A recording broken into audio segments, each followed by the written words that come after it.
கர்த்தருடைய பரிசுத்த நாமத்திற்கு ஸ்தோத்திரம். இன்றைய நாளின் தியானத்திற்கென்று தெரிந்து கொள்ளப்பட்ட வேத வசனம் ஏசாயா தீர்க்கதரிசியின் புத்தகம் 66ஆம் அதிகாரம் 2ஆம் வசனம். ஏசாயா 66:2. என்னுடைய கரம் இவைகளை எல்லாம் சிருஷ்டித்ததினால் இவைகள் எல்லாம் உண்டாயின என்று கர்த்தர் சொல்கிறார். ஆனாலும் சிறுமைப்பட்டு ஆவியில் நொறுங்குண்டு என் வசனத்துக்கு நடுங்குகிறவனையே நோக்கி பார்ப்பேன். For all those things my hand has made, and all those things exist, says the Lord. But on this one will I look, on him who is poor and of a contrite spirit, and who trembles at my word. இவை அனைத்தையும் என் கைகளே உண்டாக்கின, இவை யாவும் என்னால் உருவாகின என்கிறார் ஆண்டவர். எளியவரையும் உள்ளம் வருந்துபவரையும் என் சொல்லுக்கு அஞ்சுபவரையும் நான் கண்ணோக்குவேன். ஆமென். இன்றைய தியான வசனம் தேவன் எப்படிப்பட்ட மனிதனை விரும்புகிறார் என்பதை மிகவும் தெளிவாக வெளிப்படுத்துகிறது. இந்த அதிகாரத்தில் தேவன் வெளிப்புற ஆலயங்களையும் பலிகளையும் விட மனிதனின் இருதய நிலையையே அதிகமாக மதிக்கிறார் என்பதை மிக தெளிவாக அறிவுறுத்துகிறார். இது குறித்து சற்று ஆழமாக தியானிப்போம். என்னுடைய கரம் இவைகளை எல்லாம் சிருஷ்டித்ததினால் என்று சொல்லியிருப்பதை கவனியுங்கள். தேவன் வானத்தையும் பூமியையும் அனைத்தையும் படைத்த சர்வ வல்லமை உள்ளவர். ஆதியிலே தேவன் வானத்தையும் பூமியையும் சிருஷ்டித்தார் என்பதை வேதாகம புத்தகத்தின் முதல் புத்தகமாகிய ஆதியாகமம் 1ஆம் அதிகாரம் 1 வசனத்தில் வாசிக்கிறோம். இந்த அதிகாரத்தில் தேவன் வானத்தையும் பூமியை மட்டுமல்ல அனைத்து ஜீவராசிகளையும் எப்படி படைத்தார் என்பதை மிக தெளிவாக வாசித்து அறிகிறோம். சர்வத்தையும் சிருஷ்டித்த சர்வ வல்ல தேவனுக்கு மனிதன் எதையும் புதிதாக கொடுக்க முடியாது.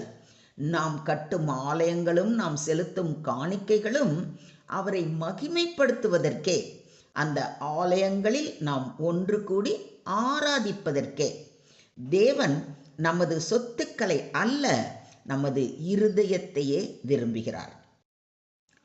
நான் தேவாலயம் கட்ட மிகப்பெரிய நிதி வழங்கினேன் என்பது எனக்கு பெருமை இல்லை. என் இருதயமாகிய ஆலயம் அவர் வந்து வாசம் செய்யும் பரிசுத்த ஸ்தலமாக இருக்கிறதா என்பதே கேள்வி.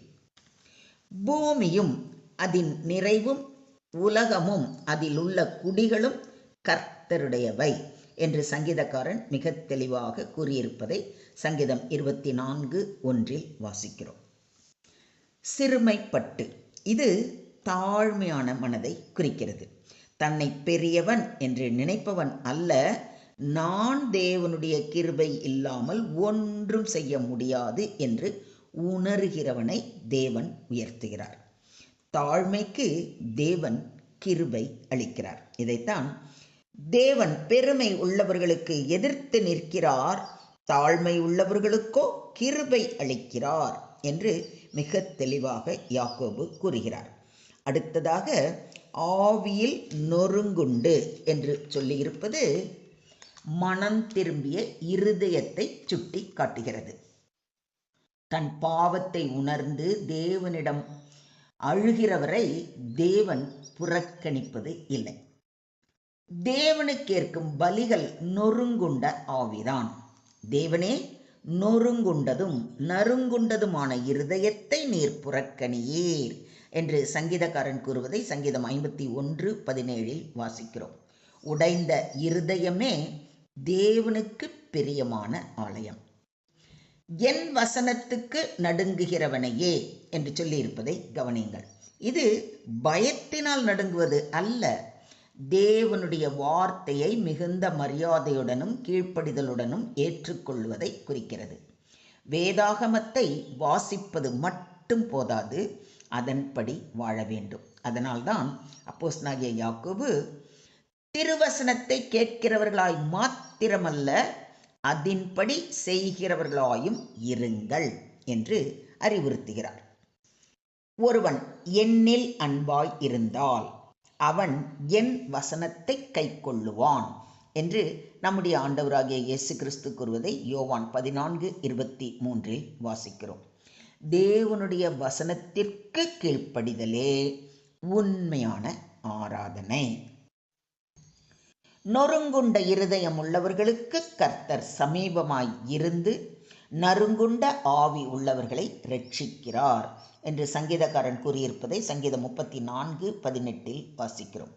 மொத்தத்தில் இன்றைய தியான வசனம் மூலம் நாம் கற்றுக்கொள்ளும் பாடம், எல்லாம் தேவனுடையது, மனிதன் பெருமை கொள்ளக்கூடாது. சர்வத்தையும் படைத்த தேவனுக்கு வெறும் செங்கலால் கட்டப்பட்ட ஆலயம் அவசியம் இல்லை. பரிசுத்த இருதயமே அவருக்கு ஆலயமாக இருக்க வேண்டும். மனம் திரும்புதல் ஆசீர்வாதத்தின் ஆரம்பம். நாம் அறிந்தும் அறியாமலும் செய்த பாவங்களுக்கு வருந்தி மனம் திருந்தி அவர் பாதம் பணியும் பொழுது இருதயத்தை சோதித்தருகிற தேவன் தாமே நம்முடைய பாவங்களை மன்னித்து உடைந்த மனதை ஆற்றி தேற்றி அரவணைத்து இருதயத்தில் சிம்மாசனமிட்டு அமர்ந்து நம்மை ஆட்சி செய்வார். இதை விசுவாசிக்கிறீங்களா? வேதாகமத்தை மதிக்க வேண்டும். அணு தினமும் வேத வசனத்தை வாசித்து தியானித்து அதற்கு கீழ்ப்படிந்து வாழ வேண்டும். கீழ்ப்படிதலே உண்மையான விசுவாசம். சுருக்கமாக சொல்வதானால், தேவன் பெரிய ஆலயங்களையோ நிறைய காணிக்கைகளையோ வெளிப்புற பக்தியையோ முதலில் தேடவில்லை. தாழ்மையுள்ள மனம் திரும்பிய அவருடைய வசனத்தை மதித்து அதன்படி வாழும் இருதயத்தையே அவர் தேடுகிறார். அப்படிப்பட்டவர்களை அவர் கருணையோடு நோக்கி வழி நடத்தி ஆசீர்வதிக்கிறார். எனவே தினமும் தேவனுடைய வசனத்தை வாசியுங்கள்.